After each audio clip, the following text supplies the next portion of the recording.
peludo sufre alergias constantemente, tiene problemas digestivos de manera recurrente e incluso presenta cambios en su comportamiento, es decir, se ha vuelto ansioso o agresivo de un momento a otro. Tu peludo puede estar presentando algo que se llama permeabilidad intestinal y puedes estar dejándolo pasar por alto. Pero no te preocupes porque hoy voy a enseñarte qué es la permeabilidad intestinal y cómo podemos ayudar a tu peludo a superar. Quédate hasta el final. Entonces, ¿qué es la permeabilidad intestinal? Para explicártelo, primero tengo que mostrarte cómo es el intestino en su estado saludable. Entonces, un intestino está cubierto por un montón de celulitas, son como unos cubitos, como lo puedes ver en esta imagen, que se llaman enterocitos. Estos enterocitos, a su vez, tienen unos pelitos arriba de ellos, que son los que absorben los nutrientes. Ellos son selectivos con lo que pasa a través de ellos.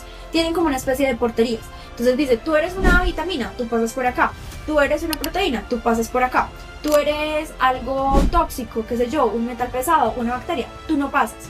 Entonces, a su vez, aparte de esos portales por donde tiene esa permeabilidad selectiva, también entre ellas están unidas por algo que se llaman uniones estrechas. Esas uniones estrechas para lo que sirven es que entre ellas nada pueda pasar. Adicionalmente, uno de los factores de protección que tiene también y por los cuales selecciona lo que pasa y no pasa, es que arriba de ellas, en esas microvellosidades, hay una barrera, una capa de moco y ciertas sustancias que hace que a través de esa capa pues no pasen demasiadas cosas y se queden pues andando por el intestino y salgan.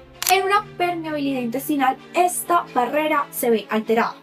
Este moco se pierde y las microvellosidades empiezan a morirse y las células a separarse. ¿Qué genera esto? Que sustancias que normalmente no atravesarían desde el intestino al torrente sanguíneo puedan pasar. Adicionalmente, obviamente, al morirse estas células que son las que absorben los nutrientes, pues claramente no va a haber una correcta absorción de los mismos. Cuando estas cosas que normalmente no pueden pasar a sangre, llámese un alergeno de un alimento, una bacteria y demás, llegan a la sangre, ocurren reacciones inflamatorias. El sistema inmune detecta esto como si fuera un virus, una bacteria y lo ataca, liberando algo que se llaman citoquinas inflamatorias. En este proceso no solo va a atacar esa citoquina, empieza también a autoatacar el intestino. Entonces se vuelve un círculo de inflamación. Ahora, ¿por qué ocurre la permeabilidad intestinal? Una de las principales causas de la permeabilidad intestinal es el consumo excesivo de ultraprocesados. Algo que es súper frecuente en mascotas con el uso de alimentos concentrados, el exceso de aditivos, de conservantes, también el uso excesivo de antibióticos y desparasitantes. Me dañan toda esa barrera protectora del intestino. Algo que también me puede generar permeabilidad intestinal y de pronto no está muy tenido en cuenta son los ayunos prolongados. Cuando hay un ayuno muy prolongado, los enterocitos son bien exigentes con la energía que necesitan para poder cumplir sus funciones. Cuando hay ayunos muy prolongados, se daña esa barrera y los enterocitos empiezan a verse afectados. El estrés crónico, si tu peludo es un peludo muy ansioso, todo el tiempo está estresado, también puede llegar a sufrir intestino permeable.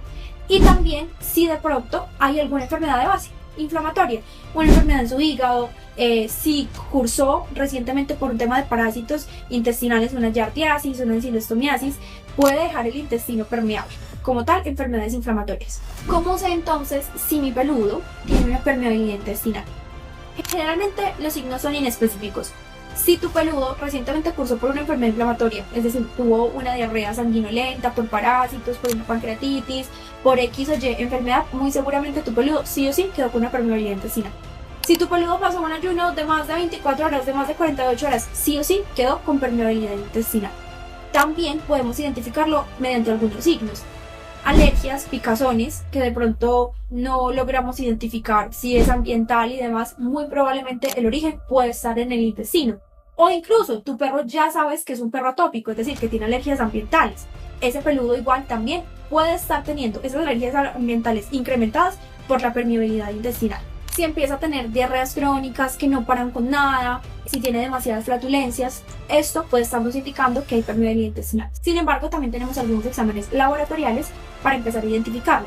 Por ejemplo, podemos revisar si ecográficamente ese intestino está inflamado, podemos realizar medición de cianocobalamina, que es la vitamina B12, y del ácido fólico, para ver cómo está esa estructura de ese intestino. Podemos hacer exámenes coprológicos para ver si hay inflamación, si hay restos de sangre, si hay presencia de células inflamatorias. Esos examencitos nos pueden ayudar a orientarnos un poco a saber el estado de ese intestino. Muchas veces miramos un coprológico y vemos leucocitos, que son las células de la inflamación, y lo dejamos pasar por alto. Pero realmente son cositas que, aunque estén muy leves, hay que actuarlo porque no es normal. ¿Qué consecuencias pueden tener esta permeabilidad intestinal? Si tu peludo lleva mucho tiempo con una permeabilidad intestinal sin diagnosticar, puede tener como consecuencia que empiece a no tolerar algunos alimentos, es decir, a tener alergias alimentarias, a tener enfermedades autoinmunes, donde su sistema inmune ataca a su propio cuerpo. Puede también empezar a tener problemas comportamentales, agresividad, miedos que no sabemos pues como que aparecieron de repente y no sabemos de dónde salen. Podemos también empezar a tener problemas de deficiencias nutricionales, aunque esté consumiendo una dieta 100% balanceada. Como no se absorben bien los nutrientes, vamos a tener problemas de deficiencias nutricionales, también problemas de mala digestión, porque también esa barrera está implicada en la digestión de los alimentos. Vamos a tener problemas de mala digestión, mal aprovechamiento de los alimentos, y también podemos empezar a tener secundariamente un montón de enfermedades sistémicas, problemas en el corazón, problemas en los riñones, problemas en el hígado, por acumulación de toxinas, por estas mismas deficiencias nutricionales, por esta misma respuesta inflamatoria que se produce constantemente dentro de ese intestino. El intestino constantemente se está comunicando con el sistema hormonal, con el sistema nervioso. Al haber interrupción de estas señales, pues digamos que todo empieza a fallar un poco. Y entonces, ya sé que mi peludo tiene una permeabilidad intestinal, ¿cómo lo trato? Lo primero es retirar lo que tu peludo actualmente esté consumiendo. Si tu peludo, no significa que directamente tu peludo sea alérgico al pollo, pero si tu peludo lleva 5 años consumiendo pollo y tiene permeabilidad intestinal, pues debemos retirarlo porque ya su sistema inmune aprendió a atacar. Entonces debemos retirar lo que consuma y ingresar una proteína que nunca antes haya consumido para evitar que el sistema inmune la ataque. Posteriormente debemos enfocarnos en reparar esas células. Para reparar esas células es súper importante, claramente, retirar los ultraprocesados, retirar cualquier sustancia inflamatoria y empezar a dar sustancias antiinflamatorias. Ejemplo, el omega 3. El omega 3 debe estar en una relación adecuada con el omega 6 siempre, porque el omega 6, principalmente el ácido araquidónico, es inflamatorio. Y el omega 3, principalmente el DHA y el EPA, son antiinflamatorios. Los dos son necesarios, no significa que el ácido araquidónico sea malo, no.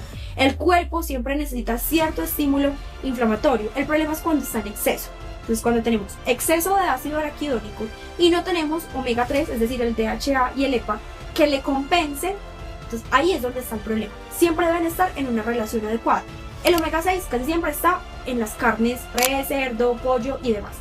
Y el omega 3 está principalmente en pescados. Entonces siempre debe haber un balance entre la relación del aporte de estos. Si el paciente solo consume carnes rojas y demás, se debe suplementar el omega 3. Hay sustancias, nutrientes, nutracéuticos que también me ayudan en la reparación de esas células intestinales. Por ejemplo, la glutamina es un aminoácido que participa activamente en la regeneración de estos enterocitos. La vitamina B12, el zinc, y algunos otros nutracéuticos que están implicados ya en el tema de la inflamación. Por ejemplo, la cúrcuma. También podemos dar infusiones con jengibre y menta que ayudan un poquito cuando ya hay signos, por ejemplo, de gastritis por esta permeabilidad. Hay un montón de estrategias que, usadas bien y enfocadas al cuadro clínico que está presentando el paciente, nos puede ayudar a salir de este cuadro. Entonces, primero, retirar lo que el paciente coma. Segundo, enfocarnos a restablecer ese intestino. Y por último sería el tema de agregar probióticos, porque si los agregamos en la fase donde aún no vamos a reparar el intestino, pues van a pasar a la sangre y van a seguir generando esta respuesta inflamatoria. Yo los quiero dentro del intestino, no los necesito en sangre. Y si no he reparado barrera, tengo la posibilidad de que lleguen a sangre. Entonces, después de reparar el intestino, paso a reinocular ese intestino con probióticos, que son bacterias benéficas que me van a ayudar nuevamente a que todo ese ecosistema se normalice. Recordemos que la nutrición es una grandísima herramienta para tratar enfermedades, la nutrición clínica, pero más aún que esto, es una herramienta gigante para prevenirlas.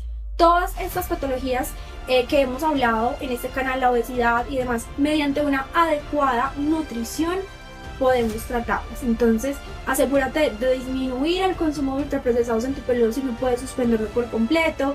Asegúrate de manejar una alimentación equilibrada que proporcione un estado antiinflamatorio en el cuerpo. Y si tu peludo ya lo presenta y te quedan dudas sobre este video, recuerda que siempre podemos agendar una consulta nutricional para revisar el caso particular de tu peludo. Y si te queda alguna duda particular, puedes comentarme aquí abajo y te veo en el próximo video.